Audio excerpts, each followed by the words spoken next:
ಗ್ರಹಗಳು ಸ್ಥಾನವನ್ನು ಪತ್ತೆ ಹಚ್ಚಲು ನೆರವಾಗುವ ಅಲಿಡೇಡ್ ತಂತ್ರವನ್ನು ಕರ್ನಾಟಕದಲ್ಲಿ ಇಮ್ಮಡಿ ಭಾಸ್ಕರಾಚಾರ್ಯ ರೂಪಿಸಿದರು ಎನ್ನಲಾಗಿದೆ. ಸೂರ್ಯ, ಚಂದ್ರ, ಗ್ರಹ, ನಕ್ಷತ್ರಗಳ ಸ್ಥಾನವನ್ನು ಕರಾರುವಕ್ಕಾಗಿ ನಿರ್ಧರಿಸುವುದಕ್ಕೆ ಅನೇಕ ಯಂತ್ರಗಳನ್ನು ನಮ್ಮ ಪ್ರಾಚೀನ ಋಷಿಗಳು, ವಿಜ್ಞಾನಿಗಳು ರೂಪಿಸಿದರು. ಸಿದ್ಧಾಂತ ಶಿರೋಮಣಿ ಅನ್ನೋ ಕೃತಿಯಲ್ಲಿ ಗೋಳಾಧ್ಯಾಯ ಅಂತ ಬರುತ್ತೆ. ಈ ಅಧ್ಯಾಯದಲ್ಲಿ ಗೋಳಯಂತ್ರ ಅನ್ನೋ ಒಂದು ಸಾಧನದ ವಿವರಣೆ ಬರುತ್ತೆ. ಅದೇ ಯಂತ್ರವನ್ನು ಪಾಶ್ಚಾತ್ಯ ಜಗತ್ತಿನಲ್ಲಿ ಅವರು ಅಲಿಡೇಡ್ ಯಂತ್ರ ಅಂತ ಕರೆಯೋದಕ್ಕೆ ಶುರು ಮಾಡಿದರು. ಈ ಅಲಿಡೇಡ್ ಸರಳ ವಿವರಣೆ ಅಂದರೆ ನಿರೀಕ್ಷಾ ಯಂತ್ರ ಅಂತ ಇದನ್ನು ಕರೆಯುತ್ತಾರೆ.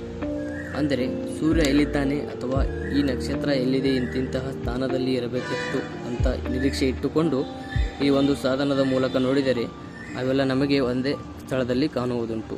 ಅಲಿಡೇಡನ್ನು ವುಡ್, ಐವರಿ, ಬ್ರಾಸ್ ಇತರ ವಸ್ತುಗಳಿಂದ ಮಾಡಲಾಗಿದೆ. Thank you.